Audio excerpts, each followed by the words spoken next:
we're going to, before we continue, we're going to take a moment, and Reverend White is here, and he's going to give us a short invocation to help us focus on today's words. Reverend? Morning. I'm certainly glad to be part of this process. And Psalm 27 says, verse 13, I know that I will see the goodness of the Lord in the land of the living. Trust in the Lord, have faith. Do not despair. Trust in the Lord. I'm thankful again to have the opportunity to speak a minute or so. I believe in the providence of God. And this morning when I came in, I was going through some old information and I found this pamphlet, Suicide and Depression, and from NAMI. And it talks about people facing serious problems, emotional pain. They sometimes turn to thoughts of suicide. And it talks about if you know someone who is, is thinking to talk about suicide, take it seriously. And then I think about in the past, years ago, suicide prevention was one part of the phase of the operation doing the holiday briefing. I'm grateful. Years later, it's expanded itself and it's part of the intimate process of briefing people, making sure they're taken care of. The thing I want to end up by saying is when we think about suicide and people who are involved in that process, talk to a friend, family member, counselor, or religious leader. And particularly in the veterans community, we want to talk to one another and be part of this process. I'm thankful for this day. And I want to conclude with a word of prayer. Oh God, guard our homes, churches, synagogues, schools, our entire land, and all therein from harm and destruction. Preserve the integrity of our nation founded, protecting it from all of our enemies. And let's allow us to be guided by your great presence. God, we pray a special prayer for soldiers, sailors, airmen, Marines who are in harm's way. Grant them wisdom and courage and the divine providence today. And lastly, Lord, I pray for this veterans organization. I pray for all of those who are working with veterans. Grant them wisdom, courage, strength, power, and allow them to do the things that are right in your sight and not in our sight. God bless this conference, and God, please continue to bless the United States of America. In God's name I pray. Amen. Your words. We certainly do need to draw from wisdom, strength, and power. And that's an important message and one I'm thankful for. So thank you again for that. Thank you also, Terry, for opening this morning. And thank you everyone for being here this morning. You know, one of the things, I've been working at the VA. I was hired in 2016. And one of the things that I've learned is that when we talk about veterans issues, it is so incredibly important to include the veterans in that conversation. And that may seem like an odd place to start because it would seem obvious. But what I can tell you is that as I've worked in suicide prevention and as I've worked with veterans over the years, oftentimes the veteran voice is left out of the conversation. And so this morning and today, we've invited a handful of folks to share some of their stories. One of the things that we've identified as it relates to suicide prevention is helping people to find connection. I worked as a suicide prevention coordinator in Southern New Jersey for approximately 4 years. And during that time, I worked with hundreds of veterans, direct clinical care with those veterans. And, you know, in talking to veterans who have experienced suicidal ideation, so often I find myself thinking about and reflecting on the fact that so many of these men and women were not finding any connection within their community. There were so many veterans out there who were suffering in silence and walking down very lonely roads that were very difficult to endure. And, you know, as I think about suicide prevention as a whole, I think suicide is starting to sort of come out of the shadows. You know, 2 generations ago, it wasn't acceptable to talk about a cancer diagnosis in public. You couldn't really speak of it. It was sort of in the shadows. It wasn't really mentioned. It's fascinating to think about that because that simply is not the case today. People are very open about their cancer diagnosis. People are very open about things that they're going through oftentimes. But I think suicide is still sort of in the shadows in some ways. It's a difficult conversation to have, but it's one that our country needs to have. And particularly as it relates to our veteran population, because we know that veterans are affected by suicide more than 2 times more so than the general population. So it's a difficult conversation, but it's one that we need to have.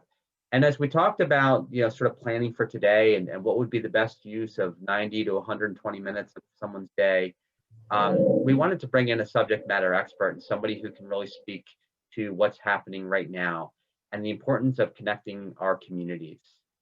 So I'm just gonna share the bio of Dr. Joseph Geraci, who's going to be speaking here in a moment. But before I do that, I just want to as Terry said, following Dr. Geraci's words, we're going to have a panel discussion. And during that time period and throughout the morning, as you have questions that come up, as you think of things and you're connecting the dots on your end, feel free to drop questions into the box. Feel free to drop them directly to Terry Isles or Patrick Carney or myself, and we'll do the best we can to incorporate those questions. I can't guarantee we'll get to every question, but we'll certainly do our best. So just be mindful of that. Thank you again for being here this morning. It means a lot to know that people in this community do care and that people are committed to this issue. So without further ado, I'd like to introduce Dr. Joseph Geraci. From his bio from the MIRAC, Dr. Geraci retired from the U.S. Army as an infantry lieutenant colonel after serving for 20 years and deploying as a combat leader with elite special operations and Ranger, airborne, and infantry units to Afghanistan 4 different times since 9/11. While in uniform, he served as an assistant professor at the U.S. Military Academy in both the Department of Behavioral Sciences and Leadership and the Department of Military Instruction. One of his last positions in the U.S. Army was serving as an infantry battalion commander, in which he was directly responsible for the health, welfare, and combat readiness of his soldiers. He received his doctoral degree in clinical psychology from Teachers College at Columbia University. He teaches military psychology to graduate students at Teachers College and was co-founder of the college's Resilience Center for Veterans and Families. He serves within Vision 2 MIRAC at the VA as a licensed psychologist and is focused on studying and developing interventions that mitigate the significant suicidal risks that our modern warriors, some of them being his former soldiers, face as they attempt to reintegrate back into civilian communities after their military service. Within the MIRAC, he leads 2 national VA programs. First, the Veteran Cultural Competence Training and Experience, as well as the Expiration Term of Service Sponsorship Program Evaluation. So with that, I'd like to welcome Dr. Geraci, who I've met over the last couple of months, and I found him to be a wealth of knowledge. So we couldn't be happier to have Dr. Geraci here this morning sharing with you. So Dr. Geraci, the floor is yours, sir. Thank you, sir. What an honor and privilege to be presenting to everybody today. And thank you, Reverend, for your kind words. I was listening, kind of very attentively as you're talking about wisdom and courage and strength. And, as we kind of talk about the concept of suicide and suicide prevention, how critical that is to have those characteristics. And so a couple of things I want to kind of share. And Terry, if you don't mind, if I could share slides. You kind of reiterate some of the things that Matthew talked about. It's been an honor and privilege to serve with him on the New Jersey Governor's Challenge to Prevent Suicide amongst service members, veterans, and families. And so a lot of my work is focused not on high-risk service members. So there is a center that I have the honor of being a co-founder of and co-director of at the VA called the TAS, so Transition Service Members / Veteran and Suicide Prevention Center. And so within that center, very specifically focused on the task and purpose. So as an infantry officer, it was very, very important for us to be focused on the task at hand. So our task within the VA is to prevent suicide for service members. And when you look at different levels of intervention for suicide. You can look at like the high risk. So high risk aspects, what we do is, for example, there's Project Life Force, a program we have for veterans that are transitioning out of inpatient. So a lot of them might have had a suicide attempt, and so going through treatment and working with those that might be by high risk. So there are aspects of prevention that you can do for individuals that are high risk. And then there's like a medium risk, somebody that might screen positive for suicide, I'm sorry, for depression or PTSD. And there's, evidence-based treatments that we have to work with veterans that fall within that category. So I consider myself to be, we call like a universal approach, our public health approach to suicide. So something that can be applied to everyone to help them in their transition. And so a lot of our work is focused within the transition space. And so within the military, one thing that we do, and a lot of veterans on the call, so honored to be on with you today. One thing we have in the military, we call it a permanent change of station sponsorship program. So program as is my last job as infantry battalion commander, 1300, our command and staff. Presentation. I would review all the names of all the service members coming into our unit and made sure that they had their sponsors. So especially all the services. The program for this PCS permanent change of station sponsorship program focused for service members going from one installation to another. And we did it, and it was a priority program for us to, number one, for suicide prevention for those during the transition, knowing the youngest service members that are transitioning are at higher risk for suicide, for sexual assault, but also for mission readiness. And it was a leader responsibility to kind of help to manage that program. So when I was looking probably about 2008, 2009, became very, very concerned about the stigma and increased rates for myself. I saw mental health care about that time after a pretty rough deployment in 2006. And then also looking at for other service members. And then the numbers came out, everybody was, potential members for the 22 veterans killing themselves a day. So that was early 2010, where those numbers started coming. I was like, wow, that is a significant problem set. And also acknowledging the limited effectiveness of some of these evidence-based treatments that we have. So unfortunately, for those of you that have been screened while you're in the military, like, we're not the most honest on some of these screening tools. We also acknowledge that a lot of the evidence-based treatments that we have, a lot of service members won't seek that treatment. So as a psychologist, about 30% of my time is providing treatment for service members and veterans that recently transitioned service members, and acknowledging that treatment that I provide them, it's very limited.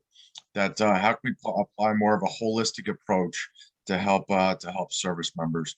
So that's kind of, as I mentioned, the work that we do with the universal approach to suicide, and the concept for a program called expiration term of service, or ETS sponsorship program. And acknowledging that term very much is related to soldiers. So it's soldiers, a lot of when soldiers, when we get out of the military, we call it ETS, but the Marines call it EAS, or Navy and Air Force EAOS. But trying to create a universal approach to help service members transition, very comparable to the problem sets that we saw within the military. So what would that look like to help to facilitate that transition to the community? So, and I've had the great privilege of already done a randomized controlled trial within New York City. I'll just kind of pull up those results just real quick, just to kind of show you some of our results. So thanks for sharing. Appreciate it, Terry.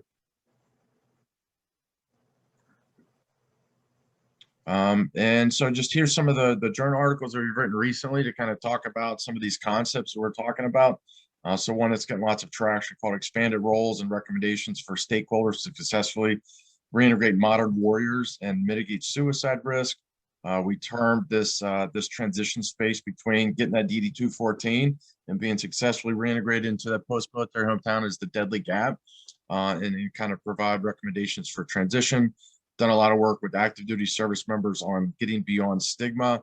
And then one of my favorite papers we published within the last year is just to kind of like highlight of some we published in the last 12 years is Modern Day Odysseus.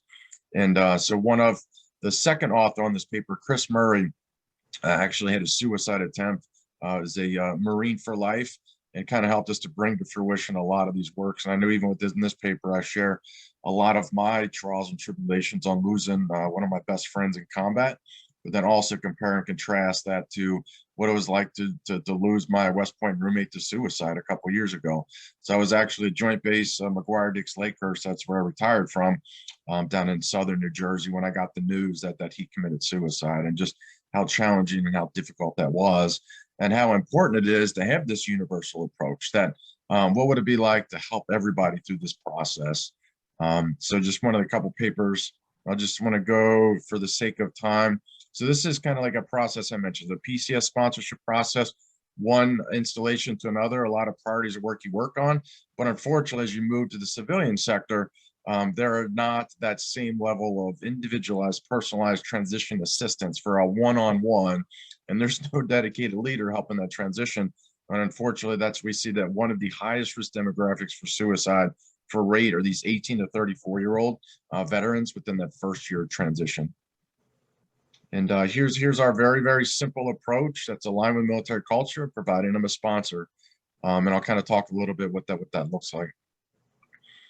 Implement a community-based approach. So as mentioned, so clinical base is important, but also as important is working with the communities, and CVEBs being a perfect representation of that. Here's just a little bit of the results that we had. I don't want to bore everybody with PowerPoint slides. I'd be much more want to focus on the dialogue. I'll just share a couple more slides. So this we found in New York City. So we did a randomized controlled trial with 200 recently transitioned service members, or service members that are still in active duty. So those that had a sponsor on the top graph, you can see here, their reintegration difficulties had a significant reduction after the 6-month point compared to the wait list. So interestingly, you can see even for the wait list that these reintegration difficulties, I mean, they're persistent, and they stick, and they're really, really hard to improve.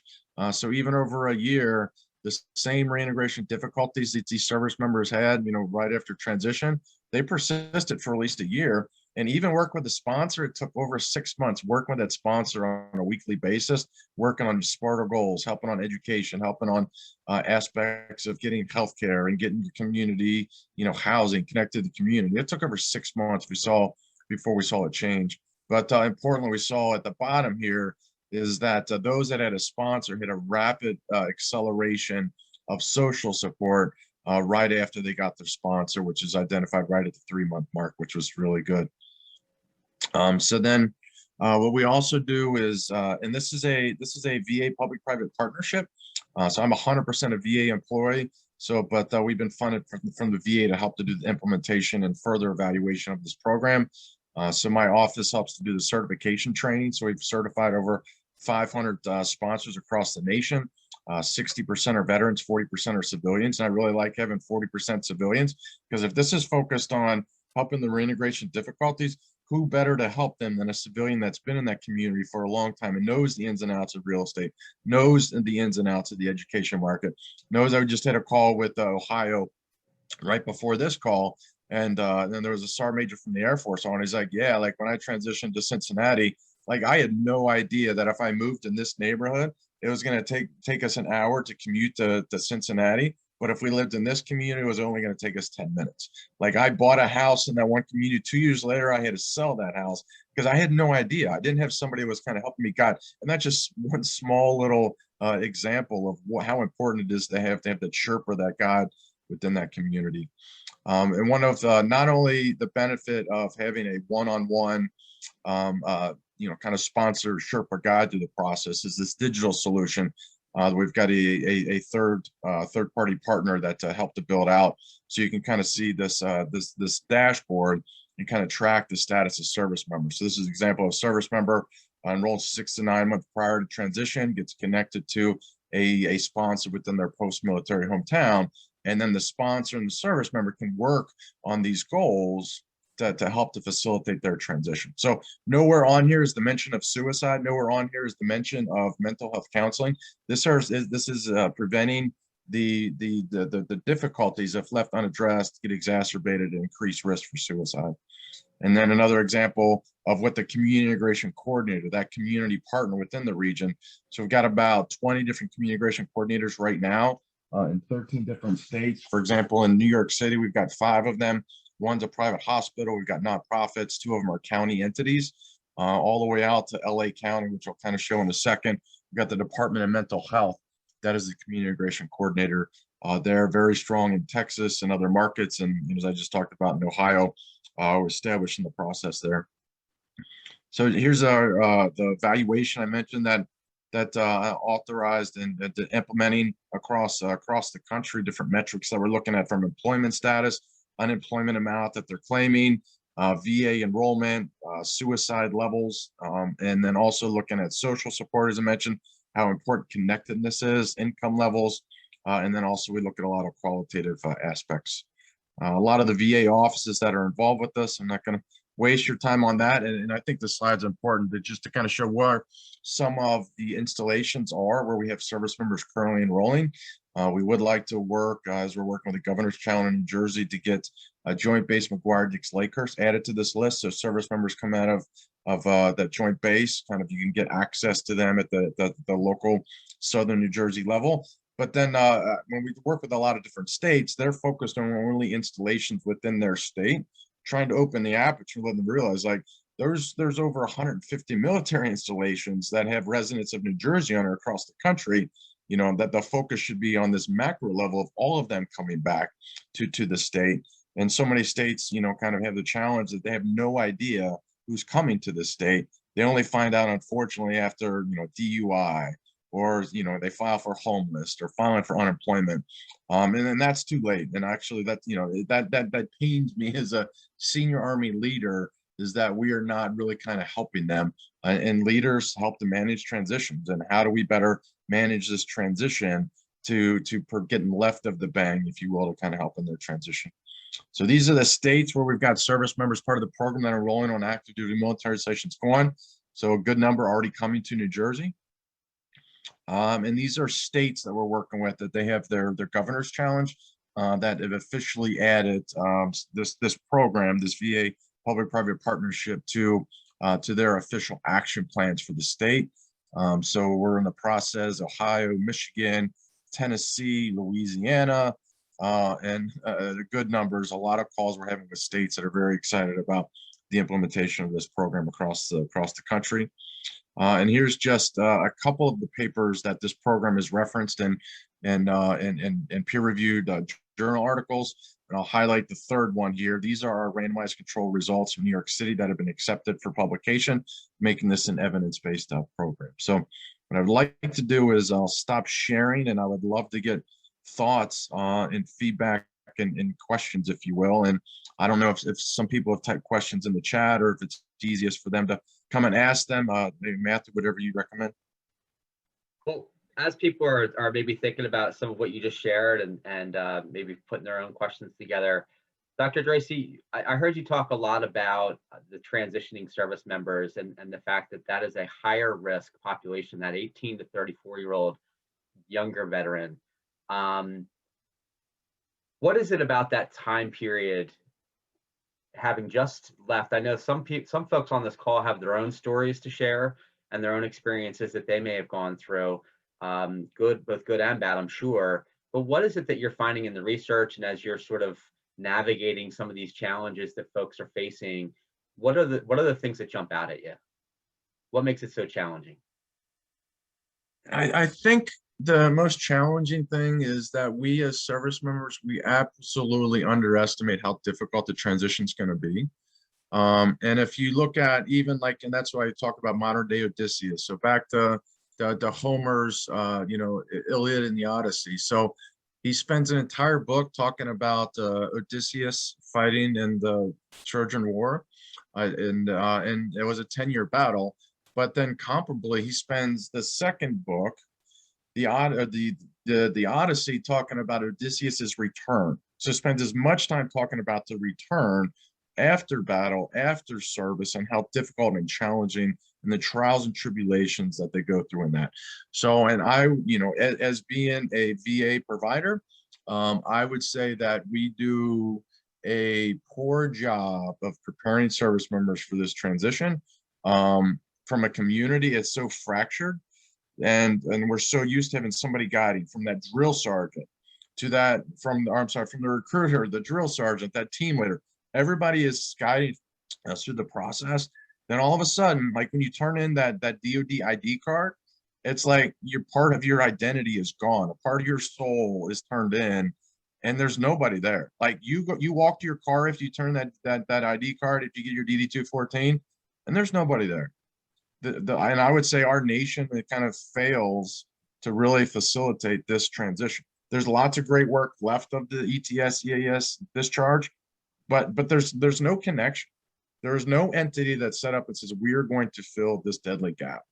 So I think that is the most difficult aspect, and difficulties. There's an aspect of identity change, but I would say is like, if you look at Maslow's hierarchy of needs, like the needs are not being met nearly in a way that they are while we're in the military. The military provides so much for us because they need us to be the tip of the spear and increase and be prepared and mission readiness as much as possible. That's critical.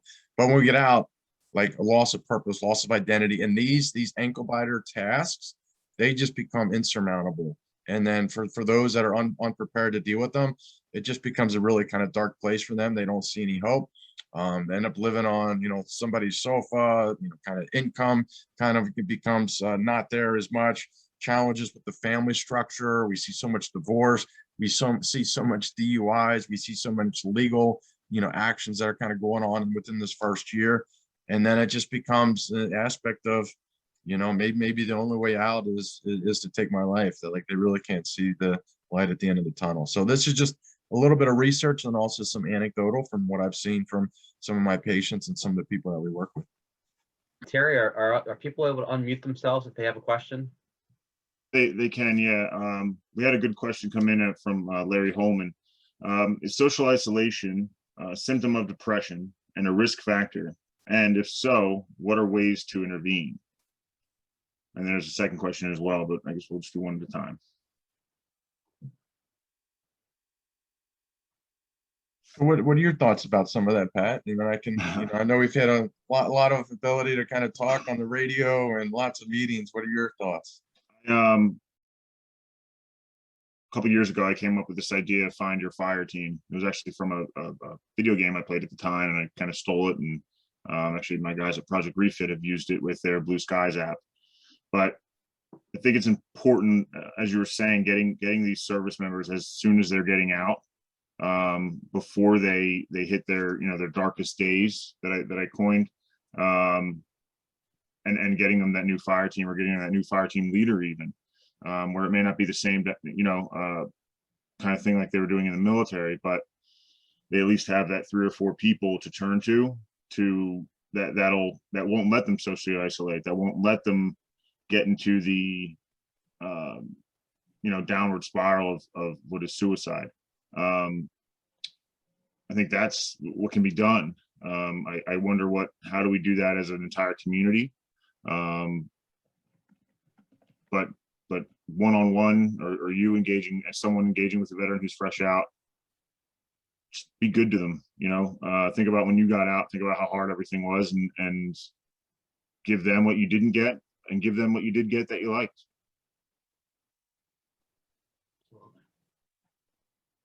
Appreciate that. No, exactly. Thank you. And I'll just read through some of these questions here and answer them. So Larry used to tell sailors use a buddy system when they went on liberty. How can we get separating people to buddy up with someone in a contract to take each other's inventory and give them a helpful feedback? So that's exactly what we do in the program is that assignment. There's a matching, almost like a match.com that happens 6 to 9 months prior to their military discharge, and that person optimally in that post-military hometown. So they are there to kind of receive them and guide them.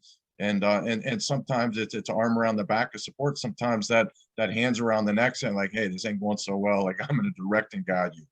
And I'll be honest, like, even it was funny when I was going to my internship as a VA provider, the 5 other interns that were working with us, non-veterans, and there was a veteran that one of the interns, right, we were all sitting in the same office. She called this veteran like, hello, your appointment's tomorrow. And I could hear the veteran yelling back to the intern. And and then the veteran hung up on him. And I was like, what was that? It was like, I was trying to get him to his appointment. He was disrespectful. I said, give me that phone. I picked up the phone and said, this is retired Lieutenant Colonel Geraci. You will be at your appointment at 09 tomorrow morning. What are your questions? Yes, sir. I'll be there right there at 09. Showed up at 09 the next morning. sometimes we need that hand on the back of the neck and kind of guiding us and steering us. And given too many options can be overwhelming. So they get out, they've got one chain of command, they get out, now they got 45,000 veteran service organizations all vying to help. So who is really that Sherpa, that guide? And I really kind of, that's what we're trying to put together, is it's the community, and so excited with our work with Matthew and Patrick, and so many others kind of in the South region to kind of help to facilitate this process. So other questions we got here.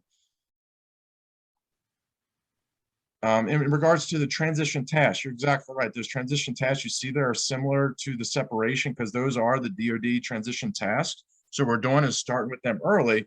But when you turn in that DoD ID card, you no longer have access to any systems within the military. So this is kind of like that common operating system that gets you from the DoD to the local community. So that's why we track those comparable tasks. But that is a third party, digital platform and solution that we're working right now to get approval to bring it into the VA system. Yeah. Please go, Pat. I was going to say, but the TAPS program has historically, failed miserably, where it's VA contractors giving, at least for the VA portion, giving briefings, but they're just giving phone numbers out. They're not putting any sense of urgency behind them. They're not even leading the horse to water. It's just like, hey, there's water 10 miles away. You can get it if you want. Yeah, and I don't blame them. I mean, that's what they're contracted to do. They're not contracted to be the Sherpa and guy in the local community, because especially that work is done on the military installation. So for example, Joint Base McGuire-Dix Lakehurst right there, that they are going to over 44 different states after that VA benefits brief. So that's why, like, as much as the easiest part for us is enrolling service members on the installation, the hardest part is working with you and the communities to galvanize the support in the communities. The easiest part, enrolling service members. The hardest part, like doing the legwork, rolling up the sleeves and helping these service members, developing the infrastructure in the communities to allow this program to flourish. As a question is, when does this transition process start? So it's congressionally mandated to start at least 12 months prior to their military discharge. And then there's also a question here about what's done to screen military recruits to determine the trauma they had experienced prior to enlistment. So that comes from the DoD kind of assessments. They go through their medical evaluation where they're kind of asked about treatment that they've received. But I'll be honest, I really want to kind of push this away from what we call a disease-based model, where we're screening somebody and we're only helping that population, because as veterans, we lie on all those forms and we don't seek those services that like the white coats want to provide us, me being one of those white coats now, so I can bash on them. So this is a universal approach. This is opposed to like thinking about the military treatment facility. This is the green tabber approach. This is the leader in charge approach, but we're measuring the impact upon suicide. And I think I've gone over my time, so I will yield the floor back to Matthew. Well, thank you, Dr. Geraci. I don't know if you can hang with us for a couple more minutes, but there's a couple more questions that have come through. But yeah, I think, I don't know, when you sat down today, maybe you didn't expect to hear about this program, but I can't stress enough, and those of you who have lived it or are familiar with the difficulties that our young veterans experience, you know how important and vital this work is. Jackie Hinker, Patrick Carney's outreach worker, who I believe is on, I've often heard her say that we train up the soldier to be a soldier, but we don't train them on how to be a veteran. And oftentimes folks who have just transitioned out of military service don't even identify as a veteran. So sometimes the services that we think we're offering sometimes may be going right over someone's head because they don't even identify yet as a veteran. Like Dr. Geraci said, I mean, you hand in that card, you walk to your car, part of you is still back in that building, part of you is still some other place, part of you is still on deployment, and part of you is not really fully accepted that transition. Again, this is not true for all, but for many it is, and it's a story I've heard many times.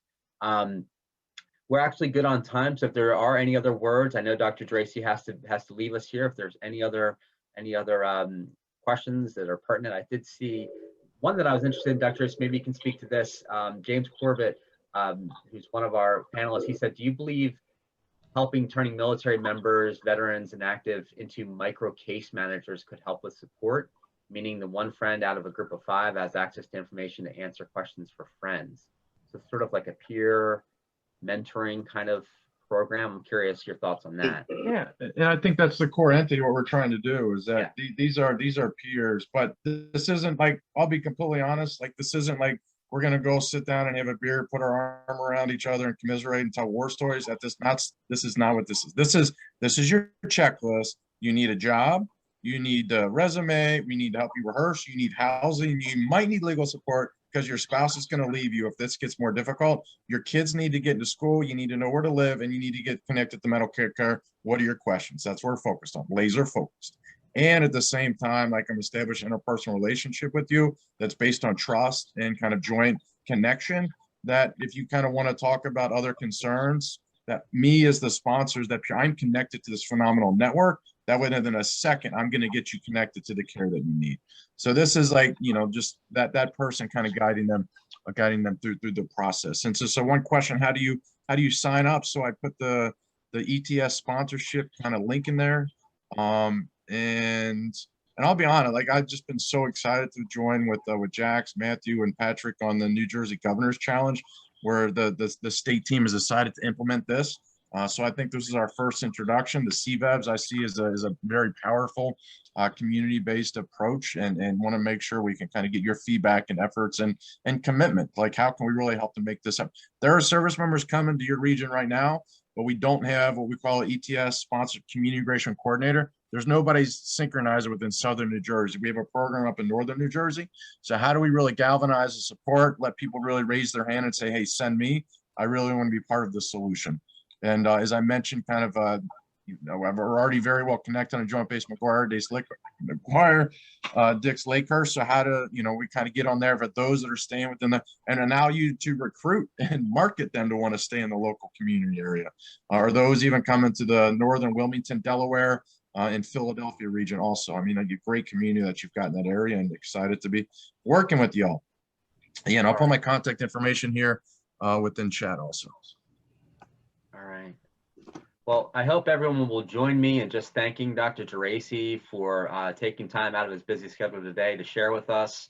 It's been an honor, likewise, to be working with you. I'm very thankful for this program. I think, you know, one of the things that's interesting sometimes is sometimes we just know when we're scratching an itch, right? We know when we hit the target, and it feels to me like this is an itch that we need to scratch. We've got service members who are coming to New Jersey who simply are not known to us. They're leaving from these other places. They're landing here in New Jersey, whether it's because this is where they're from, this is where their spouse is from, this is where they found a job. For whatever reason, they're coming here, and we simply don't know that they're there oftentimes. So I think on the flip side of that, what I find interesting and really encouraging as it relates to preventing suicide is that we have an army of folks in our communities. We've got lots of Floyd Whites out there, and Patrick Carney's out there, and Bob Luby's out there, and Terry Eilis. We've got folks out there who want to make a difference and want to help, in fact, already are. But a program like this, linking up the service members with somebody who can mentor them and help them with what's available in their local community. You know, when I Google things sometimes, as in my work as a licensed clinical social worker, sometimes we roll our sleeves up and we try to find tangible solutions to tangible problems.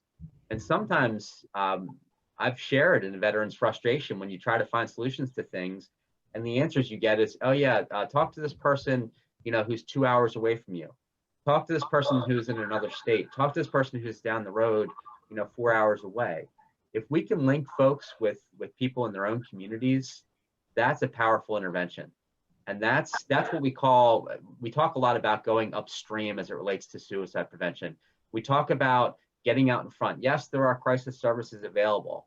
But, you know, like I was saying to Pat one time, sometimes I think we get too focused on wanting to improve the fire truck and not work on the smoke detectors, right? We want to make sure that there is no fire, that there is no crisis. We want to be out in front of those crises, and we want to make sure that we're meeting the needs before they happen, and really sometimes even drawing attention to needs for people who don't realize they have that need. So Dr. Geraci's point I think was also well spoken, which is that Oftentimes service members will simply underestimate what they're up against. You know, they've already tackled experiences on deployment in Iraq or Afghanistan or other places, or some of our older veterans, you know, in places like Vietnam. They've already gone and combated the enemy. So they simply don't think that going back to the neighborhood where they're from or going back to the place where they came from is going to be that challenging. And then they find out that it is challenging. So that can be very discouraging. And we want to get upstream from those challenges. We want to be able to help shed some light for folks on potential problems. Sometimes on the outside looking in, we can see things clear as day. All of us who have teenagers and we know we don't like the person that they're hanging out with, we can see it much clearer than the other person, right? So it's important to be able to do that. So any parting words, Dr. Geraci, as we move to our panel? I'm just so excited to be part of the team. Thanks for having me. So as I mentioned, kind of came from Joint Base McGuire Lakehurst. All my kids go to high school in New Jersey. So just excited to be part of this team. Well, thank you once again. And we're certainly excited to have you. There may be other questions and there may be other opportunities to connect. Dr. Geraci was nice enough to put his email in there. Feel free to reach out. And one of the exciting things, as he mentioned, is these things are in motion. These things are happening. You will be hearing more about this. If you're somebody who's on here and cares about suicide prevention within the veteran community, then you are already somebody who is likely to be enlisted in this work. So we're excited about that, and truly couldn't be more timely than right now. So we're going to transition now to our panel, and I couldn't be more thrilled and excited to introduce you to a handful of folks who have some important stories to share this morning. Our time is limited with each panelist. We've allowed about 7 to 10 minutes per panelist, and I'm going to jump right into talking to Matt Cahill. So Matt, I know you're on here, so just giving you a little 30-second heads up. I'd like to just also invite you to continue as we have already done, which is to consider writing some questions in that you may have for our panelists, and they'll do the best that they can to answer. So from here, we're going to jump into our panel discussion. And, you know, I have to say thank you to Terry and Pat for just helping work behind the scenes. If you have any issues, you can certainly reach out to them directly. So in regard to Mr. Cahill, Matt is a medically retired Army combat veteran who spent 26 years as a line medic. When he retired in 2019, he founded VETS, which is Veteran Equine Therapy Specialists, and is being mentored by Jeannie Mahoney, a former colleague of mine, who founded Equine Assisted Therapy of New Jersey. In 2020, he founded Green Star Families of America and has a bill that will be proposed to Congress this fall that will federally recognize the families of veterans who have been lost to suicide. Matt will graduate from Widener University in 2023 with his master's in social work, and he's currently interning with Paul and Bernadette Blackstock, founders of People for People at Camp Salute. Matt, are you on? Can you say hello? Hello, everyone. Thanks for having me. All right. Well, Matt, I'm going to jump in. Matt and I spoke, I guess, over the last couple of weeks a few times, or really over the last couple of months, and I've been getting to know him, and I'm really excited with that partnership. Matt, you mentioned that you experienced some things while serving on deployment that were difficult. You used words like scary and confusing when we talked about it. I'd like to invite you to just share a little bit about your experience and just tell us about sort of some of your background as it relates to just this topic of suicide prevention. Okay. Topic of suicide prevention. So being in the military and especially on deployment, there were times where as medics, we would put up the flag through the channels like we were supposed to, and things weren't handled the way they should have, or at least I didn't feel so, to where one of our soldiers that we were with, indigenous to our unit, wound up committing suicide after, months of being talked to by the chaplain. But, some program failures or weaknesses that I thought needed to have much more of a personal touch. Yes, I understand programs that are out there and rules and regulations are there for a reason, but I don't think that they should be rigid reasons. I think that they are there as guidance, but it really does take that personal touch where it is that outstretched hand of, come on, like, talk to me, what's up? That really is the defining factor of breaking through and actually reaching the veteran that is suffering inside. A lot of times they're not going to know that they are truly suffering, or be able to put it into words as to what the suffering actually is. They're just trying to struggle and deal with it themselves. And sometimes they just feel like they don't have anybody else to turn to. And it sometimes takes the guts of the person to just reach through that and say, you know, stop, like, talk to me.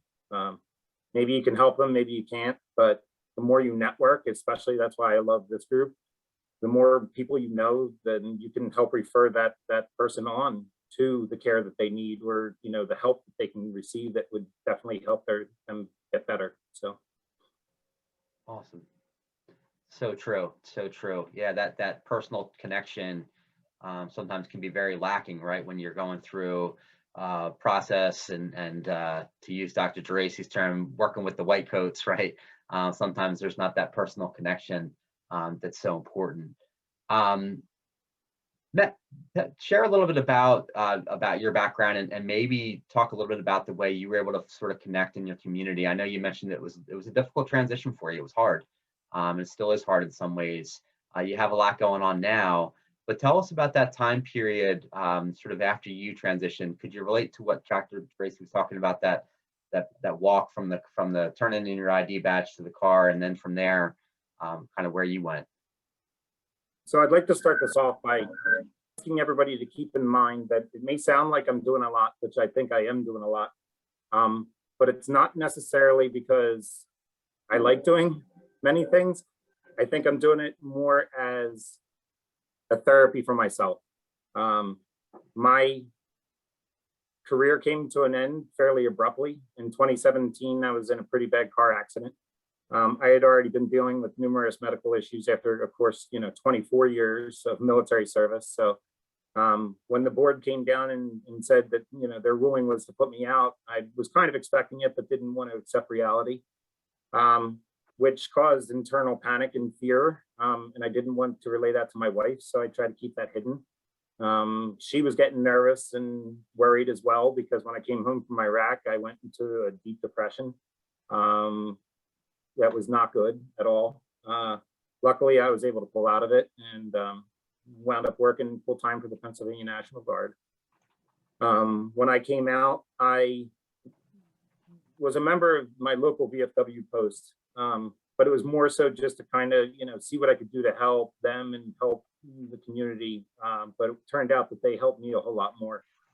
And through them being out at organizations and meeting different people, I met the Blackstocks with Camp Salute. I met Jack Hinker and PCar-Knee, and kind of never heard what they had to say, just knew that they were there and kind of what job that they were, and didn't know what vet centers were and the difference between that and the VA. And here I am in Pennsylvania's National Guard. I should have known what this stuff was, doing medical stuff. I was a medical readiness NCO. So then when I finally did end and get out, yeah, of course, I took my 2 weeks of, everything's great. And everybody was like, hey, you're retired, your life is set now. It wasn't. The loneliness was just crazy. I mean, I was a medic for a whole battalion, 1,000 people. So I was always talking to somebody about something and working on an issue. And so I started getting really involved with the VFW, and then I got involved more with the Blackstocks. And then I had already started vets and was looking for veterans to try and help with that and understand it more. So what we do is psychotherapy with equine assistance. And Gina Mahoney has already been doing this for a while. So graciously, she took me in and started teaching me all the finite points about it. And we really started making an impact in veterans' lives. And then she had said, you need to go and get your social work with all the dreams that I want vets to turn into and become. So first choice was Widener, because it's right across the bridge, easy as anything to get into.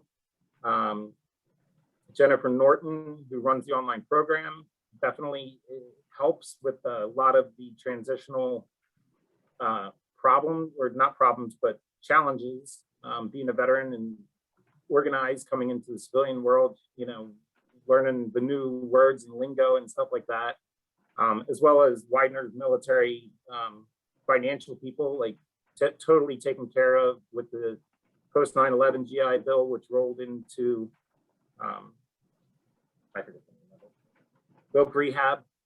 And Jack's Hinker helped out with that because I was hitting a wall on this side. And I thought that Jax couldn't help me because I was in Gloucester County, she is in Salem.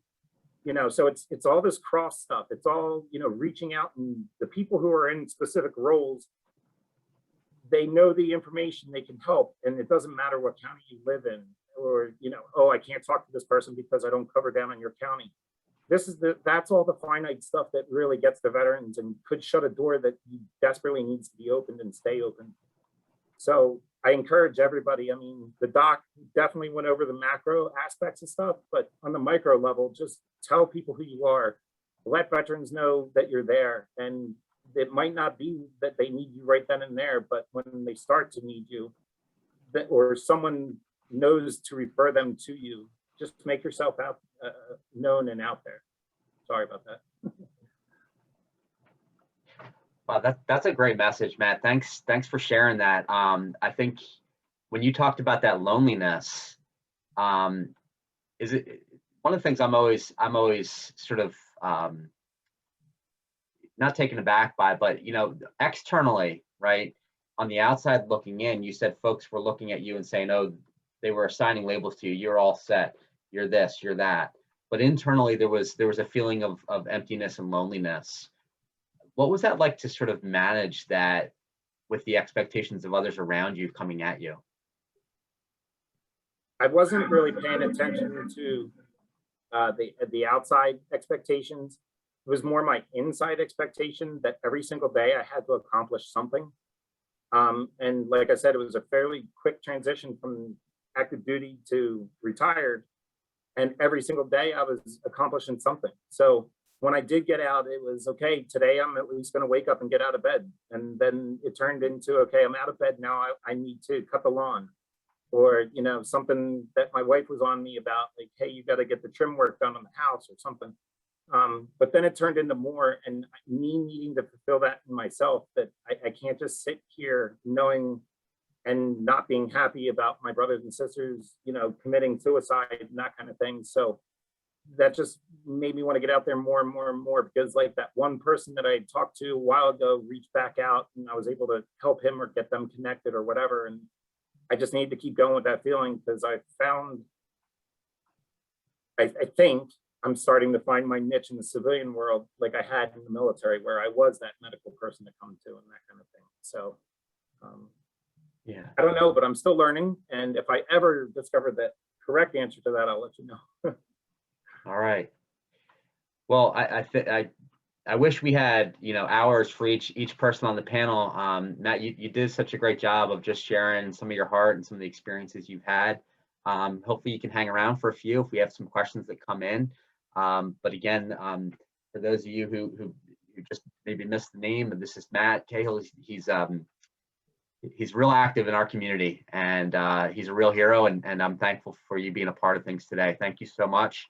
Good luck in all that you're doing, as we I plan on continuing to work with you. So first of many more meetings. So thanks again. My pleasure, and thank you everybody for being in this meeting and for listening to me. So, and all right. Well, thanks again. So we're gonna move to our next panelists. We've got two guys, sort of a package deal here. We've got a 2-for-1 going on here. This is James Corbett and Daniel Lombard. So I'm going to read from their LinkedIn accounts, just to kind of share a little bit about them, just briefly. They have signed on to for an organization called Project Refit, and they might share a little bit about that. But in the bio of Project Refit, Daniel Lombard, co-founder of Project Refit, was involved in 2 IED explosions. The worst of his injuries were TBI and PTSD. And just to maybe lighten things up just briefly, in regard to James Corbett, who is a bundle of energy, and this is what it says on his LinkedIn account. I am a coffee-powered Stockton University graduate and Columbia University dropout. I saw an opportunity to help make the world a better place, and I jumped on it, and I'll never regret it. So Hopefully you got that coffee already on board, James. We're happy to have you. I think you guys just came back from driving across country on a mission with your organization. But I'd like to maybe, if we could, we'll start with James. James, are you with us?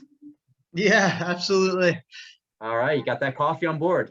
I actually literally do. Yeah. Yes, sir. Good man. How you doing, everyone? My name is James Corbett. As was briefly mentioned, I am a bundle of energy that is real stuff. I never stop moving, and I have big ambitions. And actually, it all revolves around creating a community for veterans and first responders that seems to be resonating even with civilians in a big way, and providing hope, right, in a community where the veteran feels empowered, each individual voice is heard, and vulnerability is allowed. And we actually have open conversation. There's a lot of different teams and groups out there that do community building. That's not unique on our position. However, something that was told to me this weekend was by one of our veterans who's a part of a couple of larger organizations that you guys have definitely heard of, but I'm not going to mention their names.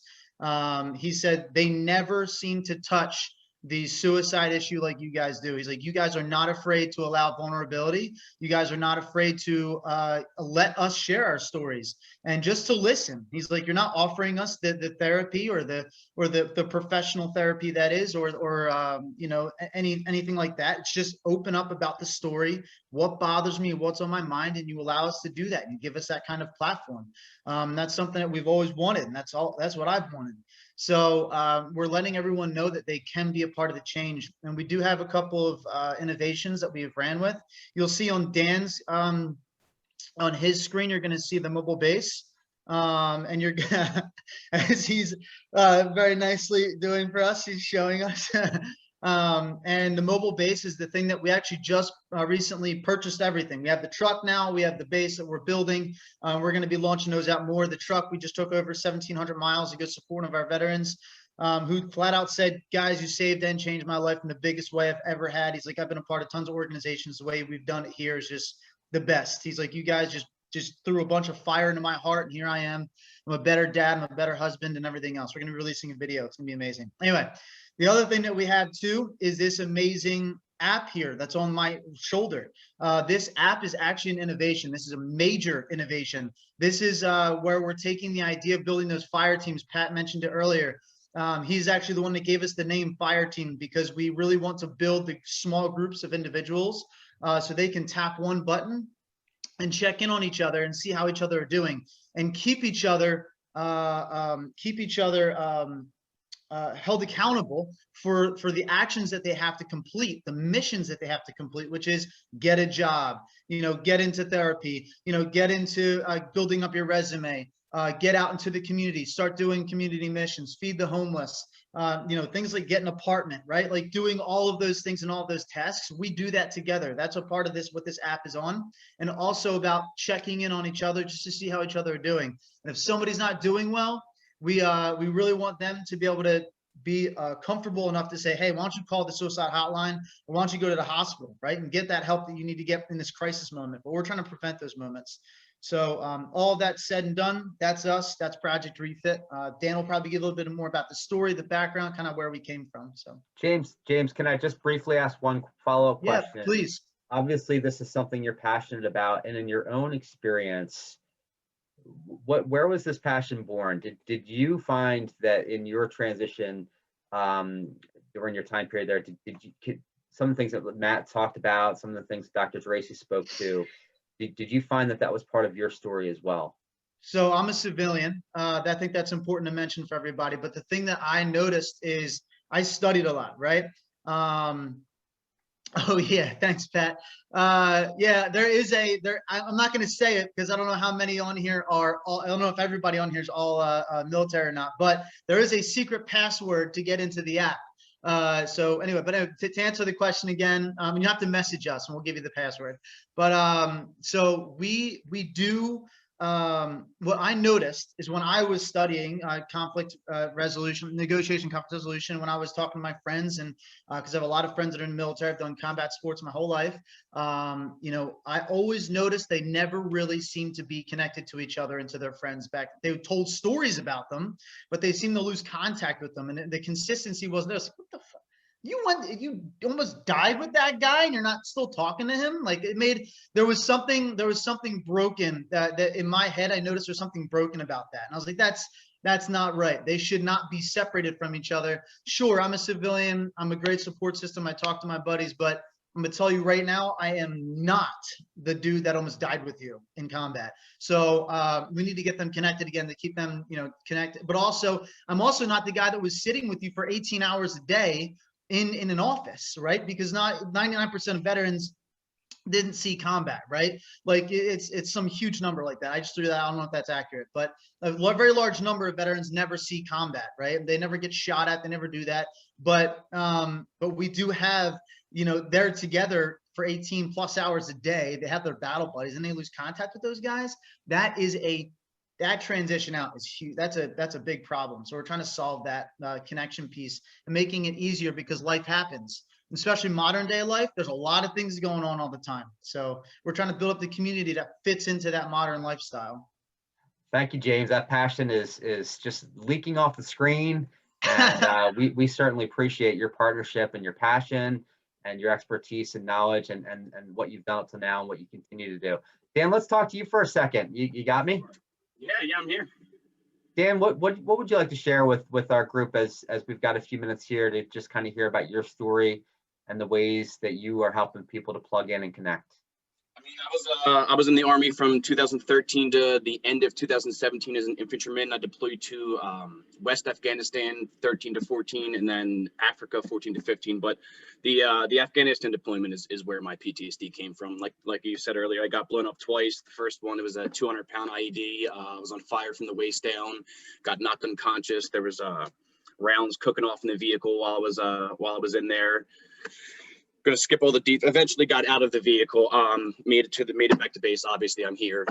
And then 4 months after Afghanistan, I went to Africa, and I just never had that dwell time of able to process all of the stuff.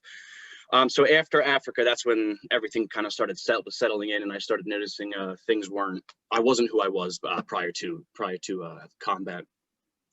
So I started therapy, and it just, like you said earlier, it wasn't scratching that itch. There was an itch. It felt like I had poison ivy, poison oak, and no amount of medicine was fixing it. At that point in my therapy, I believed that I needed to speak to a combat vet, and only a combat vet was going to understand what I was going through. I think a lot of vets, especially combat ones, think that way. And then James and I got introduced on my leave from Afghanistan in 2014. A mutual friend brought him to the bar we were at. We talked. We added each other on Facebook, and then we kind of not lost contact, but didn't really keep in touch much. And then while I was starting therapy, he reached out to me and asked what the Army does to prevent suicide and PTSD, and if PTSD is diagnosed or suicidal attempts occur, how does the Army combat it? And I was in the middle of being medically discharged, so it was a really easy answer for me. But in that, I started opening up more to him than I was my therapist. It turned into a 4-hour conversation of just me venting about the things that I had issues with PTSD, with therapy, whatever it was. And I guess it kind of really just clicked there that having somebody who truly wants to listen, not to listen to respond, to react, which is I kind of feel is what some of those clinicians, that's what I thought in the beginning at least, did, where James took it as an honest conversation and just truly wanted to figure out what was wrong and why I thought the way I did, and how we could really eliminate this in the future for other veterans. And we built Project Refit, and we've really in the beginning based it off of some of my PTSD, because we believe that encompasses a lot of the other veterans. That first year out for me was I had myself set up pretty good. I was being medically discharged, so I knew I was leaving. I go to the Philadelphia Vet Center. I had that appointment set up before I even left. But I was not prepared for that isolation and the loss of camaraderie. And I think we can all recognize that alcohol and drugs, they're very powerful addictions that can lead the veteran or down a bad path. But isolation, I think, is a little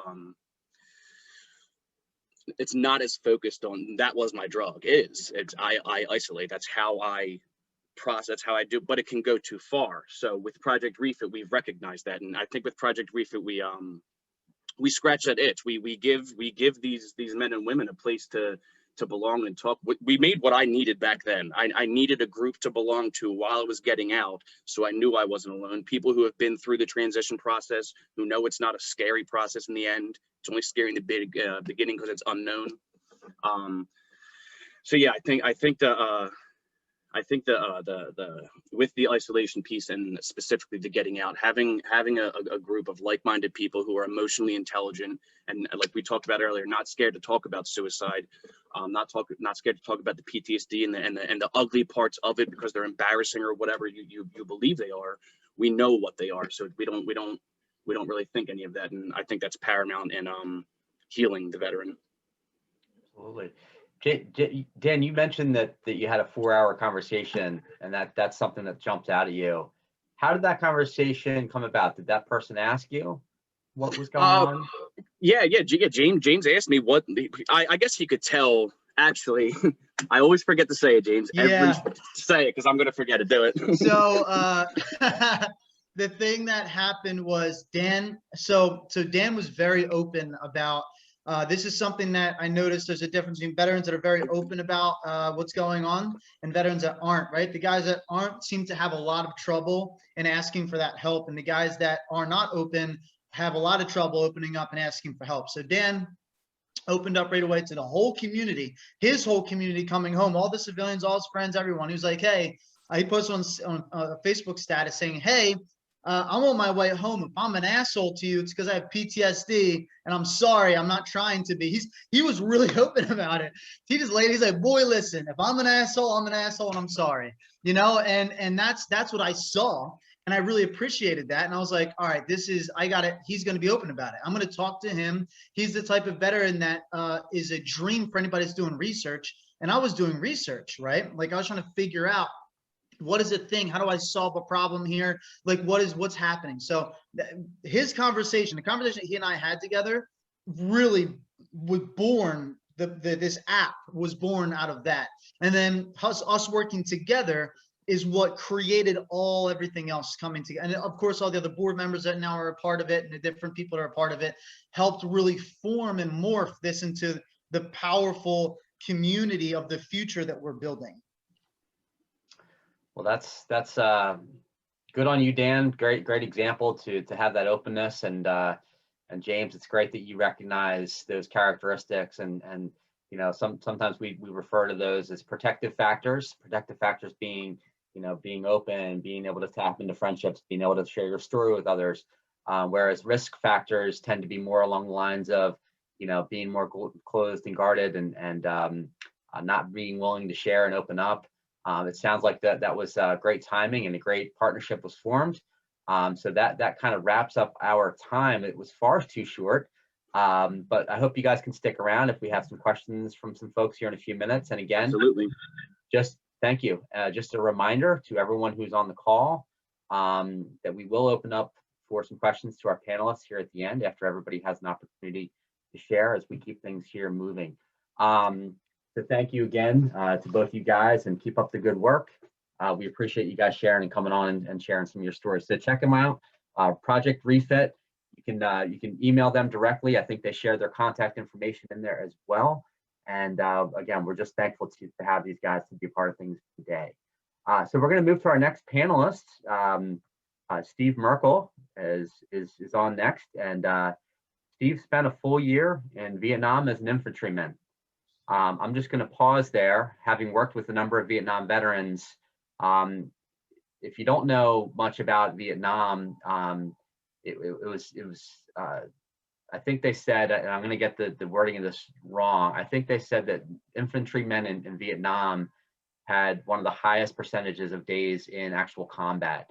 So these guys went through quite an experience over there, and I can share with you that in the Vietnam vets that I've known, who have similar stories, they went through a lot. Steve was an infantryman in Vietnam. He was also, following his time in service, an educator for 40 years. He served as a teacher, a principal, assistant principal, and a guidance counselor. And one of the things that Steve has acknowledged is that through it all, he identifies feeling as though he's still haunted by those experiences in Vietnam. So, Steve, do we have you on? Are you here with us? Yeah, I'm here. Man, that passion of Dan and James is great. Hey, guys, thanks. Thanks for being a part of helping us out. Thank you, and welcome home also. Yeah, thank Yeah, you. welcome home, sir. Yeah, thank you so much. Also, another panelist, Matt, said he was, I think, in service 24 years. Well, I was in the service 20 months. So you wouldn't think 20 months, right? But here's my story. I know I don't have much time, but I get out of Vietnam in 1970. And on May 27th, I'm on the Cambodian border. June 4th, I'm in my parents' living room, drinking milkshakes, and I thought I was home, but I didn't realize I didn't come home. And then I traveled cross country. Some of my girlfriends came to see me. I couldn't connect. I mean, I was terrible with women. And a lot of that was my guilt. I had so much guilt. So people would say to me, are you okay? And I go, yeah, I'm okay. But I didn't tell them about the night that we were out on the ambush patrol and that they sent this artillery shells all night into this village because supposedly there was a big VC meeting. And when we went into the village, there were dead women and children all over. When I first met Matt and Dr. Hausman, that's about 3 years ago, it took me 47 years to get help. Thank God you guys are pushing these younger guys to get help. But, and that night, some of the guys in the morning when we went in, there was this one kid that put this dead woman on a tarp. And he took her little baby girl that had been killed, they were both killed. And he put this baby against the woman's breast, but the breast had been blown out. And he was dragging her around the village. I am haunted, and I tell Matt all the time, I wished I'd put a bullet in his effing head or something. And I'm so haunted by that moment. There's another moment we're on ambush patrol. I'll only tell 2 of these, but there's several that haunt me. And we're on road security, and we're walking down the road, and we get ambushed. And 2 of the guys get wounded. And afterwards, we go into the village where we get ambushed. And we get word ahead, we're to burn the village. So we burn the village. That haunts me to this day. The little girls in there were crying because of their house being burned, their little hooches being burned. And to this day, and when I come home, everybody says, how you doing? I go, I'm doing okay. But I never talk about that shit. So November after I get out, I get a teaching job. And that was my saving grace. So at night, I go home, I live in this apartment. I go home and I do work. I love teaching. I was born to be a teacher, but I'm still haunted. So I go home, and then after I do my work for the next day, I drink scotch and beer every night. So I wake up in the morning, I'm only, I guess, 24 at that point. And so my body can handle it. But about a year later, I went to Europe that summer. A year later, I go to this bowling thing with some friends. And afterwards, we go to a bar and I get pretty drunk. And I'm driving home to my apartment and I come over this hill and I feel so lost and the moon's in the sky and I go, fuck it. I floor the car. I just floor it. And I wake up, the car had hit a pole, gone around the pole, flipped over twice. And I woke up, I crawled out. My head's bleeding, my knees are bleeding, there's blood in my shoes. The ambulance comes, gets me. I'm in the hospital maybe 5 hours. And I walk out of the hospital. I go, I'm supposed to be alive. I'm supposed to be alive. I didn't die in Vietnam, but I tried to kill myself that night, and it wasn't planned.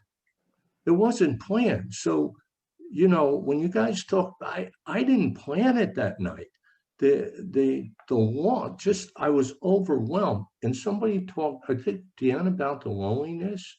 It wasn't, if you saw me, you'd think I was okay, but I had this empty pit in my stomach. There was this just empty pit. I couldn't be with women anymore. The saving, I could be with the kids. I could be with the kids in the classroom. That was a saving thing for me. So I get married, and that's a good thing. I finally get married 2-3 years later. I come out of this thing with women and the skill, and I get married, and my life goes on. But I still have this. I still abuse the alcohol, but I'm able to keep it at bay. And so what really kicks this off, and why I find Matt Jacobs and Dr. Hausman, is I think it's 2017. I come home and I can't get, all the doors are locked. I open the door, I walk into the dining room, there's blood on the floor, and I go into the bedroom, and my wife has attempted suicide. And then I call the 911 and the ambulance, and it all comes back. You never save that damn PTSD, doesn't leave you. And this just kicked it all back. And I began thinking of suicide again. And I just was lost again. And I finally said, I need help. And I went to the VA. I'd gone to the VA years before. It was a terrible experience. And so I went to the VA and I said, I need counseling. So they gave me somebody. I said, is he any good? And they said, yeah. He said he was excellent. He was excellent. And then in there, I began telling them about the village, telling them about the ambush. And the first meeting, I blow smoke at them. Next meeting, I go, look, you know, I came to you for help and I blew smoke at you. Here's my problem. I'm thinking of suicide. I've assembled things to take my life out.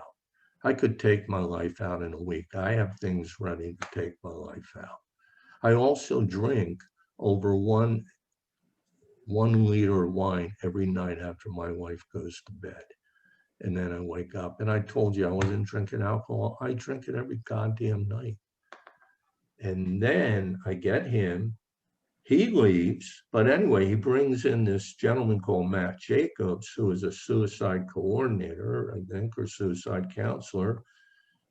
And then Dr. Hausman leaves, and he says to me, Matt's willing to take you on. Are you game? And I said, yeah.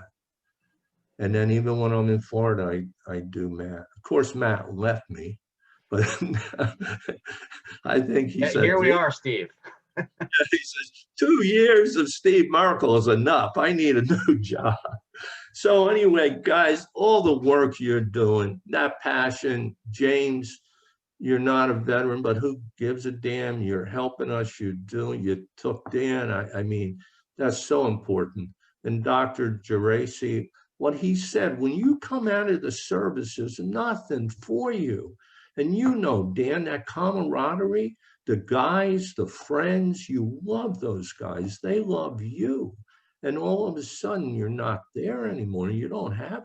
That's a huge hole.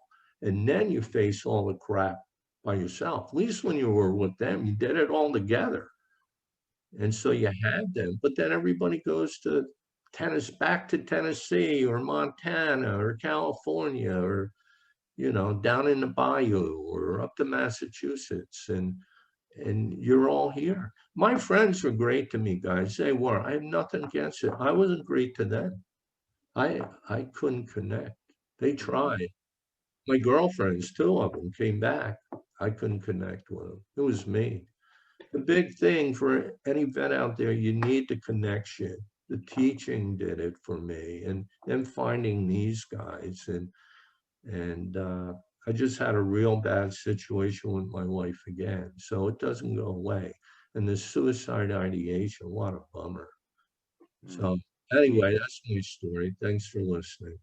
Well, Steve, thank you so much. Steve, could you just briefly share what are some of the things that help you to sort of connect with being well and maintaining your wellness? Because I find that you're so good at some of the things and you're so purposeful in your response to things. How do you cope? What are some of the things that you do to help you cope as we wrap up? Yeah, I think one of the things I forgot to say is that after the car accident and all, I realized I was meant to be here, and I started running again. And so running was huge help in my life. And then later, when I couldn't run, I bicycle. I bicycle every day. I bicycle anywhere from 10 miles to 30 miles a day. And so that's been a huge help. When I retired, I took up music.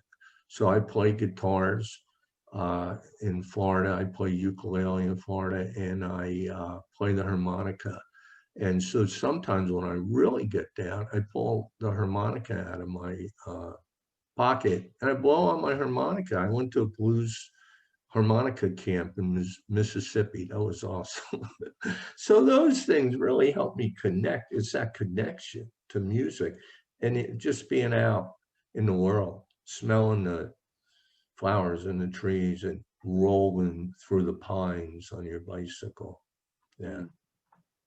Well, that's a great image for us to end on there, Steve, with you. Thank you so much for being vulnerable and sharing some of the difficult experiences, frankly, some of the most difficult experiences of your life. It takes a lot of courage to stand in front of even virtually, to stand in front of a room full of folks, many of whom you don't know, and share that kind of transparency. That's one of the things I always appreciate about you. So thank you, Steve. Thank you for your service. Thank you for sharing the more intimate parts of your story, and keep on riding, and we hope you'll stay with us. We've got some questions for you here in a minute. But with that, we're going to transition here to our final panelists. I've got Captain Dot. Are you with us, Captain Dot? Yes, I am. Well, we couldn't be more thrilled to have you. There we are. Okay, so Captain Dot is joining us here along with Jackie Hinker, whose name you've heard mentioned. Captain Dot is more of an in-person kind of person, but I hope you found this experience online to still be beneficial to you, and we're excited to have you here. So I'm not going to take a lot more of your time. I'm going to hand the floor over to you and just share a little bit about your background and some of the prepared comments that you have for us today. Thank you again for being here. Thank you so much. And I do have prepared comments. I'm much better with them because I didn't want to miss anything. So I'd like to just start by saying good morning and welcome. I am Captain Dot. And my first words to everyone is, God is ever present in the foxhole. And I would like to thank you for the opportunity to address you regarding the most important topic of suicide. And I appreciate your interest in my journey today. Regarding my journey to the VA today, it began in the U.S. Army, back to college teaching, and then back to the VA Northfield, using a synergy of faith, work, and therapy as my inspiration and my support tools. When I left the Army, I went back into teaching and working at Community College of Philadelphia. My faith led me to do the social work and education that I did in the urban communities with marginalized, disenfranchised, and disheartened populations. Most people were without skills, education, training, experience, and jobs. Their lives held no future. They were fateless, as we will hear about the name of that novel later in my discussion with you.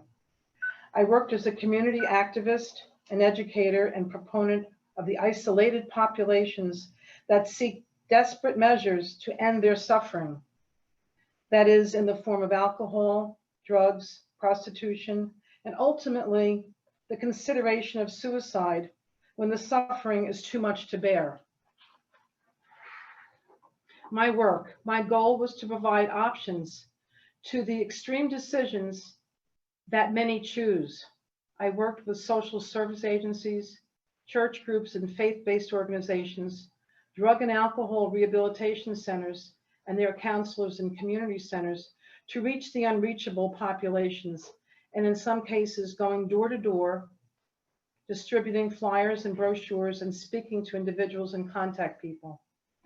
The options were faith and work in unlikely educational settings, offering basic skills, GED, ESL, bilingual programs, and makeshift classrooms in banks that were abandoned, waiting rooms of churches, and meeting rooms in social service offices. It was effective. I started with 0 students, and in 3 years, there were 3,000 plus. The people are there if you look for them and offer them a way out and up out of their current situation. I understood the community and their feelings due to my own sufferings of PTSD and MST, whereby I personally felt entrapped in psychological clutches where I was immobilized and paralyzed verbally and sometimes physically. I'd like to mention here, if some of you know this author, Franz Kafka, The Trial. It begins with a man who wakes up in bed on his back as a huge, large cockroach, entrapped in an insect body, unable to move. This is the ultimate existential experience. And what separated me from the populations I served was education. This I would bring to them. During this time, my time in the Army and after my separation from the service, I experienced mental illness and pain from PTSD and MST in my military service. It used to be called battle fatigue. Now the new nomenclature is PTSD. But I would like to review and contrast mental illness and physical illness. And I'm sure you all know this, but I would just like to review it for today's discussion. Mental illness, invisible. It encompasses anguish, anxiety, fear, terror, rituals, and suicidal thoughts. Physical illness is obvious. Diseases, cancer, multiple sclerosis, loss of a body part, inability to walk, chronic pain, and fatigue. I turned to my faith to get through the day. And my favorite saints, Mother Teresa and Padre Pio, guided me and provided me much support, inspiration, and faith during my darkest days and nights. I prayed, I still pray constantly. As part of my time with you this morning, I would like to share some of their words of faith and prayer and work. I would like to quote passages from both Padre Pio and Mother Teresa and end with some anecdotes and observations from 2 Holocaust survivors, Felicia Deutscher-Friedman from Poland and Imre Curtis, a Hungarian writer and winner of the 2002 Nobel Prize for Literature for his novel called Fateless. They express eloquently their feelings and insights regarding suffering, prayer, faith, and hard work. So let's begin with Mother Teresa of Calcutta, India, the Nobel Prize recipient for peace. And she accepted that award in the name of the poor people she served. She didn't really want it, but she did it for the poor people. She says in one of her books called No Greater Love, page 91, if you're fact checking, as far as I am concerned, the greatest suffering is to feel alone, unwanted, and unloved. The greatest suffering is also having no one, forgetting what an intimate, truly human relationship is, not knowing what it means to be loved, not having family or friends. This is my favorite one here. It's we, with our exclusions and rejecting, push our brothers and sisters to find refuge in alcohol and become drunks. They drink to forget the deprivation of their lives. The same can be said of drugs and prostitution. The feelings of rejection and thus failure can lead to suicide if there is no internal or external intervention or checks. On page 60, she goes on to say, there is no need for us to despair, no need for us to be discouraged, no need if we have understood the tenderness of God's love. If you are precious to him, he loved you so tenderly that he has carved you on the palm of his hand. Let us ask our Lord to be with us in our moments of temptations. We must not be afraid because God loves us and will not fail to help us at any time. The next saint I would like to quote is Padre Pio. The next saint is introduced as Padre Pio from Italy. On more than one occasion, he has literally saved my life. I'm quoting from his sayings and writings. The field of battle between God and Satan is the human soul. It is in the soul that the battle rages every moment of life. The soul must give access to the Lord so it be fortified by him in every respect and with all kinds of weapons. And the vets can relate to this, I know I did. Prayer is the best weapon we possess, the key that opens the heart of God. Do not fear. Jesus is more powerful than all hell. At the invocation of his name, every knee in heaven, on earth, and in hell must bend before Jesus. Be firm in your resolutions. Stay the ship in which I placed you, and let the storm come. You will not perish. Continue to pray that God may console you when you feel that the weight of the cross is becoming too burdensome.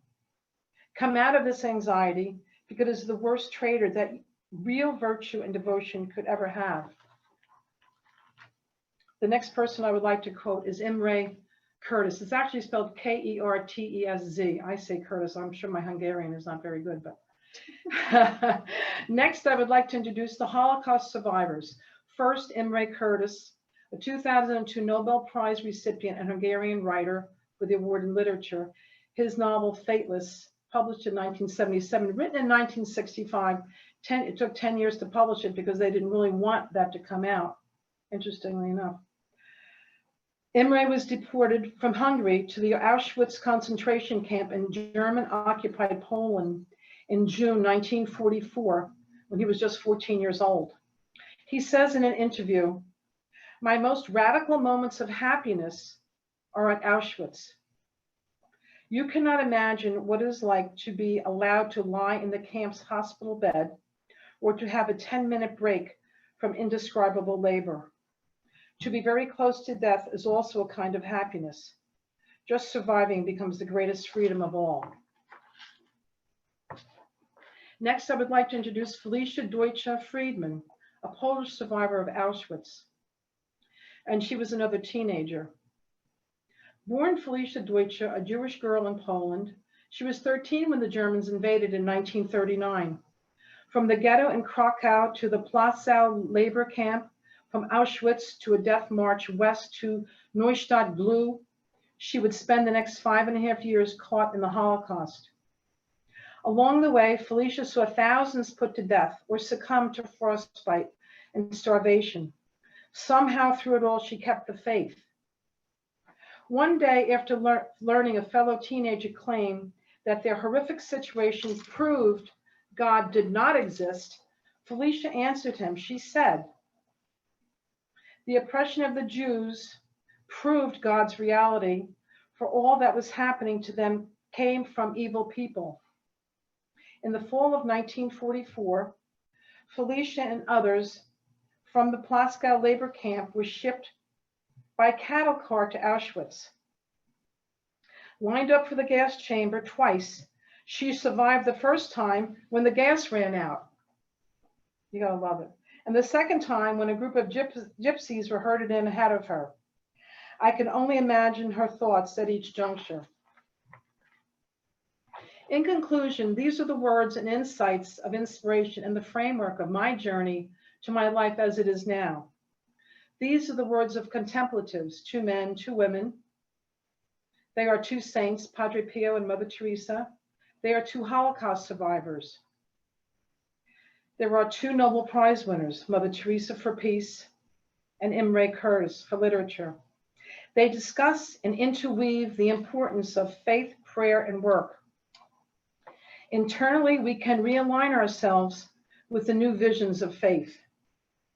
Cognitive therapy has saved my life many times, along with a sincere faith in tomorrow and hard work helping our community, friends, and family rebound from difficulties by growing in the opposite direction of the invisible pain we experience daily in our lives, and by being of service to our fellow servicemen and servicewomen and veterans.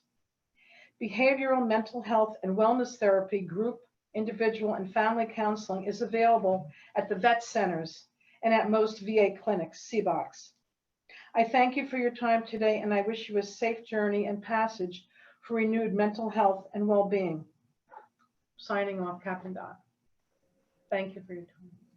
Well, Captain Dot, thank you so much for speaking from the heart. And I know that you definitely put some time and energy into preparing those statements. And wow, what a powerful thoughts there from you, and some really powerful quotes. Thank you so much for sharing your heart with us today. I really certainly appreciate that. I know I can speak for many others when I say that. Well, that wraps up our panel discussion portion of the session. We've got a couple more things planned today. I'm gonna just invite Pat and Terry if there are other questions that you pulled, or I know there was a couple that may have come through. There were actually a couple really good ones.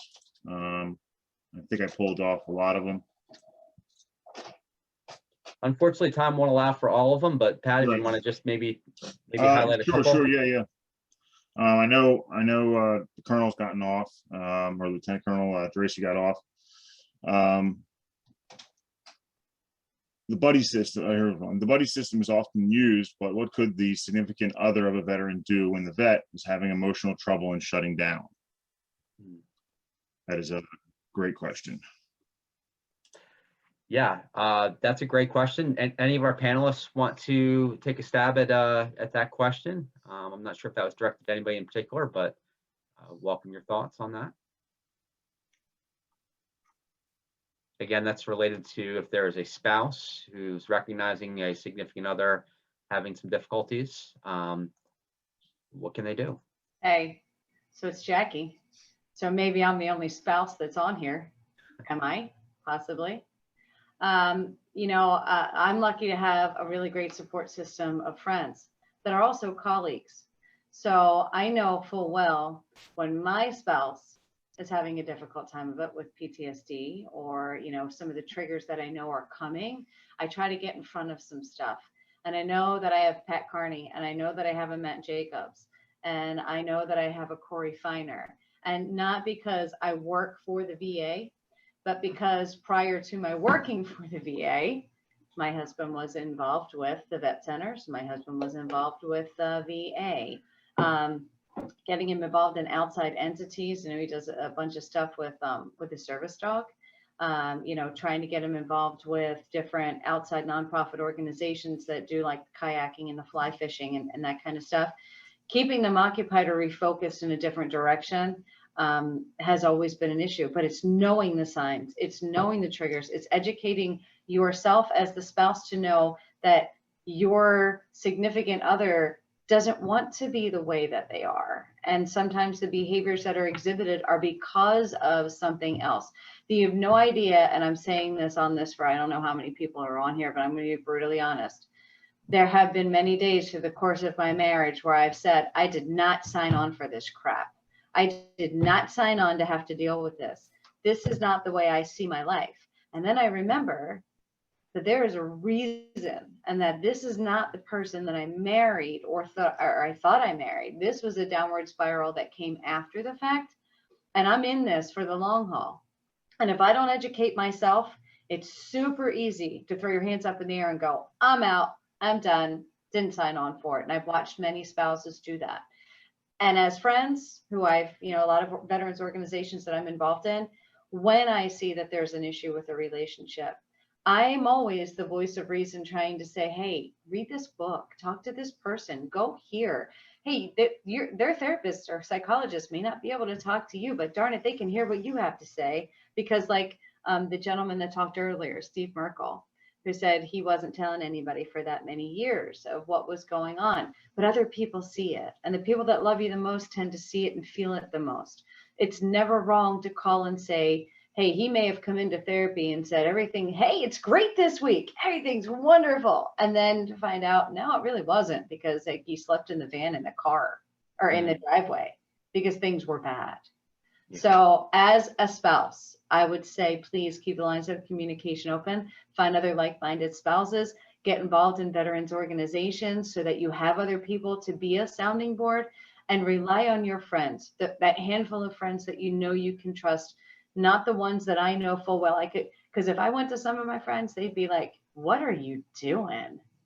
Why are you doing that? Oh, I am not putting up with that. I'm out. And that is not the right friend that you want to talk to. So there's my answer. Well, Jackie, thank you so much. And in one of the things that we talked about from day one is that as we put this together, we wanted to put together some content that was meaningful and valuable, but we also want to respect everybody's time as well. So I know there's probably some unanswered questions, but what I can tell you is we will continue this conversation and this dialogue from here forward. It does not end today.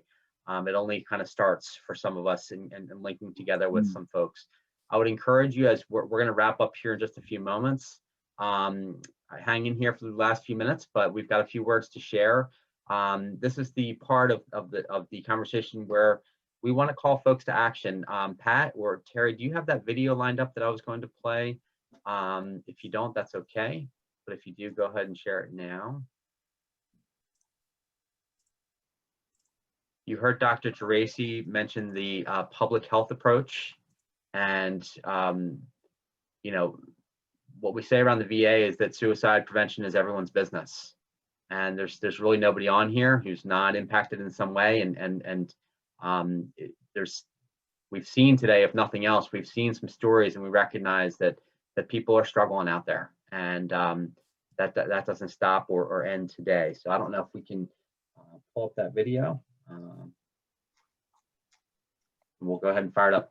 But as we're pulling that up, you know, one of the things I would encourage you to do as we move forward is sometimes we have these experiences and we join these events and maybe we're inspired. I would encourage you to tap into that inspiration and to plug in somewhere. For some of us, you know, we're not able to, or for others of us, maybe it's not the right season for us, but maybe there's someone on this call today who's recognizing the words of Dr. Geraci and realizing that, wow, maybe just knowing the area is enough to help somebody. Maybe taking the skill set and the expertise that you have in regard to the lay of the land, in regard to employment, in regard to housing, in regard to you know, navigating relationships, all of these things. You might be able to share that wealth of knowledge with others. In September, many of you are aware that September is National Suicide Prevention Awareness Month.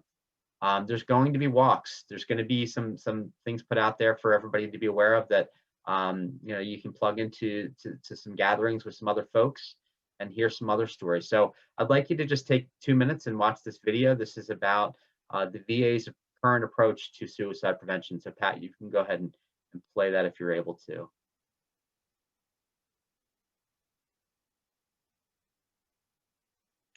And we don't have sound, I don't think, but even without sound, I think this is a good video.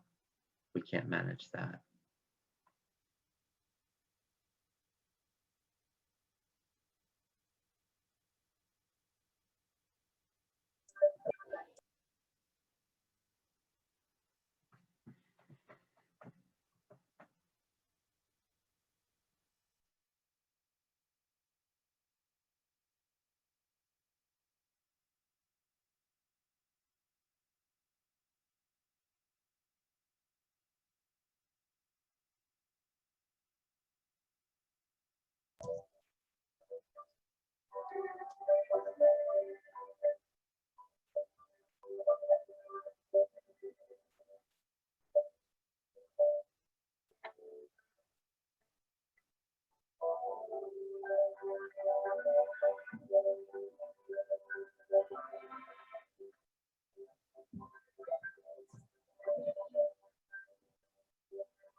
Well, as you can see, the VA recognizes that there is no one way to prevent suicide, and everybody plays a role. I want to thank you again for being here. I'm going to hand it over to Pat, who's got some closing comments as well. Thanks, Matt. I think it's been made blatantly obvious today that this problem isn't something that's solved in onesies or twosies. It's not obviously solved by a project refit. It's not solved by a Department of VA. It's not solved by Veterans Multi-Service Center or by the South Jersey CVEB. It's solved with the tribe, with the community, not as individuals or individual organizations. And as this community, we need to normalize the conversation about and around suicide. Asking the questions and talking about the problems and or issues that are plaguing any said veteran needs to be as common as talking about a car accident on the way into work or the weather. They're still crucially important to how your day is going to go and how your day is going to operate, but also an emergency, and it needs to be done without shame or stigma. We for so long suicide and everything has been whispers behind and whispers in closed rooms or behind closed doors. You just need to ask the questions and stop being afraid of what will happen if someone answers yes. And it's not until you start doing it that you'll start being more comfortable with asking the question. I'm sure, Matt, when you started as a counselor, it was not a comfortable thing for you. But now after your years of experience and getting down, putting in some elbow grease in the area of suicide, it's much easier for you to ask it than it used to be. And that's what it takes. Again, it's just not something we can do alone. Thank you, Pat. Absolutely. Terry, closing comments from you. Matt, thank you so much. Thank you and Pat and Luisa Sanchez and Bob Luby and Fern Billett, all who worked so hard to put this together. Many thanks to our panelists who are willing to be open and honest about their experiences. Never easy, but so important so that the rest of us understand and so that the rest of us can be there, not only for you, but for everyone else. We do see that there were a number of other questions in the chat. We will look to address them. We will have a note that's going to be going out to everyone who is in attendance here today, because we also have a list of resources that we've been working hard to put together. So we will share that with all of you and also look to answer some of the questions that we were not able to get to today. So that, as everyone else has said here today, the conversation is not over. We intend to continue. Look for more information. We're thrilled that in New Jersey, the Governor's Challenge will be a major, hopefully, influencer in, again, getting the word out. Many thanks to our VA partners who continue to keep this important issue front and center for us. And thank all of you for taking the time out of your day to listen and to understand. We're in this together. Let's keep the connections going, and we'll be in touch. Thank you all for being here today. Thank you, Terry. And just last but not least, I did just put the contact information and also the Veterans Crisis Line. I encourage everybody to put that in their own phone so that they have it if they ever need it and if they ever need to share it. You can also call the crisis line on behalf of someone else. So that's a resource that we should all be well aware of and well acquainted with. So again, thank you, Terry. Thank you, Pat. Thank you to our panelists. Thank you for joining us today. It's truly been a labor of love putting this together, and we're thankful to see it come to fruition today. So thanks again for joining us. Thank you, everybody. Until next time.